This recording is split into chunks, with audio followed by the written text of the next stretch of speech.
जय श्रीमन नारायण। ए पर जे टिप्पणी हम करे जा रहल बा रामानुजदास श्रीमान गट्टू वेणुगोपाल स्वामी जी के द्वारा दिहल गयल बा। अध्याय 9 राजविद्या राजभूम योग श्लोक 32। मां हि पार्थ व्यपाश्रित्य येऽपि स्युः पापयोनयः स्त्रियो वैश्याः तथा शूद्राः तेऽपि यान्ति परां गतिम्। ओम। गीताचार्य श्री कृष्ण परमात्मा अर्जुन सहित हमनी सब के राजविद्या राजभूम योग सिखा रहल बानी। परमात्मा कहत बाड़न की अर्जुन लिंग आ जाति चाहे जौन होके और समाज भले ओकरा से परहेज करे, जेकरा लगे हमरा प्रति अनन्य भक्ति होके ओकरा सर्वोत्तम निवास परम पद मोक्ष के प्राप्त जरूर हुई। अर्जुन सृष्टि के समय दुनिया के सुचारू कामकाज सुनिश्चित करे खातिर मनुष्य के कई तरह के भूमिका आवंटित कहिल गयल रहे। ओ प्रक्रिया में महिला लोग के वैदिक संस्कार करे के जिम्मेदारी ना दिहल गई, वैश्य लोग के यज्ञ संचालन की जिम्मेदारी ना दिहल गई और शूद्र लोग के वेद के अध्ययन के जिम्मेदारी ना दिहल गई। ऐसे ई मानल जरूरी नहीं थे कि खाली ई जिम्मेदारी के अभाव में मोक्ष ओ लोग के खातिर दुर्गम बा। ऐसे श्री कृष्ण परमात्मा साफ साफ कह रहे बाड़न की परम पद आनंद के श्रेष्ठ धाम तक पहुँचे के मुख्य योग्यता केहू खातिर अनन्य भक्ति और ओकरा प्रति अविभाजित भक्ति होला। यही से श्री कृष्ण परमात्मा श्रीमन नारायण के प्रति अनन्य भक्ति के विकास के सतत प्रयास करी। श्री कृष्ण परमात्मा के शिक्षा पर ध्यान देई और श्री कृष्ण परमात्मा श्रीमन नारायण के सामने समर्पण कर दी। आई श्री कृष्ण परमात्मा के वचन के श्लोक के रूप में जैसन वा वैसने दोहरावे के कोशिश करी जा। मां हि पार्थ व्यपाश्रित्य येऽपि स्युः पापयोनयः स्त्रियो वैश्याः तथा शूद्राः तेऽपि यान्ति परां गतिम्। श्रीमन्नारायण करिष्ये वचनं तव। श्रीमद् भगवत गीता का पूरा सार श्री कृष्ण परमात्मा ने अध्याय 18वें के श्लोक 65 से 70 में 8 काम करे खातिर दिले बाड़े। श्री कृष्ण कहले हम ओ लोगन से प्रेम करनी जो लोग इन 8 बातन के मान तारे। हम ओ भक्तन के हर तरह से रक्षा करब। श्री कृष्ण परमात्मा के द्वारा बोलल गईल संपूर्ण भगवत गीता सुनला के बाद अर्जुन कहले करिष्ये वचनम त्वा, जेके मतलब बा कृष्ण मैं उही करब जौन आप कही। यही कारण बा श्री कृष्ण अर्जुन के हर तरह के सफलता आ विजय प्रदान करेले। आई परमात्मा के आपन व्रत देई कि हमनी के ये 8 गौ कर्म के पालन करी जा। ई वचन परमात्मा के देवे से बड़न कौनो पूजा तपस्या यज्ञ नहीं। हम 8 प्रण कहब जौन हमनी के करे के चाहिए। आप सब कृपया इन्हन के आपन दिमाग और दिल में सोची। श्री कृष्ण के आपन वचन देवे के ई तरीका में हमनी सबकी कल्पना करे के चाहिए कि श्री कृष्ण का चेहरा खुशी से चमकत बा और खुशी के एहसास करत बा। जय श्रीमन नारायण।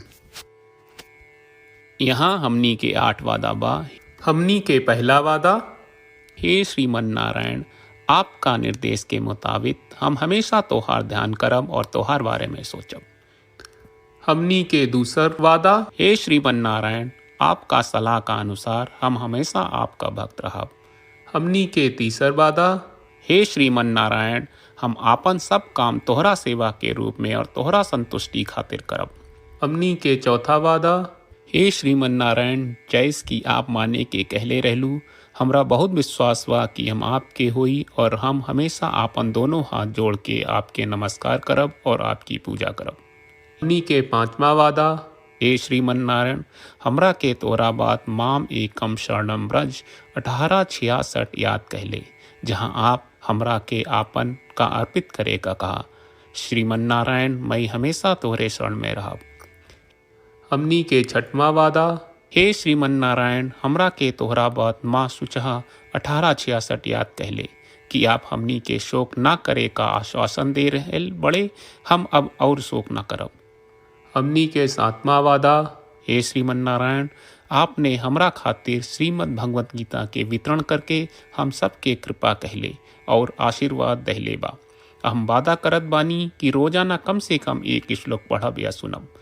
हमनी के 8वां वादा, हे श्रीमन नारायण, आप गीता के पूरा मानवता तक ले गयलू। हम गीता में आपके दिव्य वचन के उन भक्तन तक पहुँचावे के प्रयास करब जे गीता से अपरिचित बा।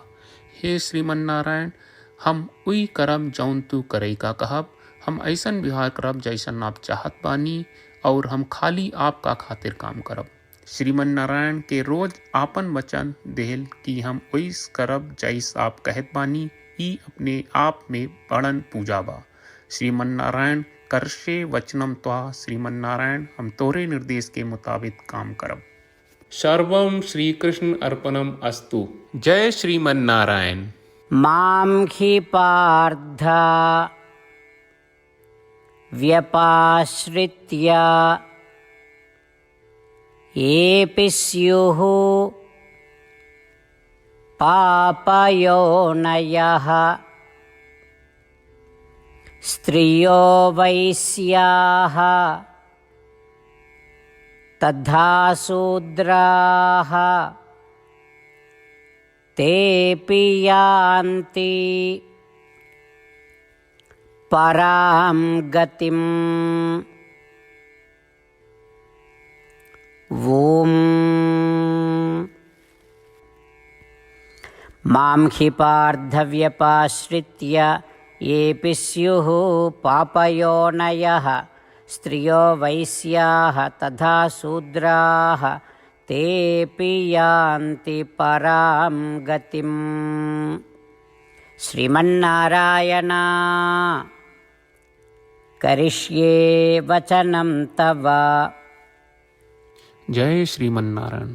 सब भक्त लोगों से विशेष अनुरोध बा, जीवन में हर चीज में हमनी के तत्कालिक और प्रभावशाली परिणाम की अपेक्षा रहेला। एकरा खातिर आइए रोजाना 1 मिनट के समय निकालल जाए और नारायण आश्रम पढ़ल जाए।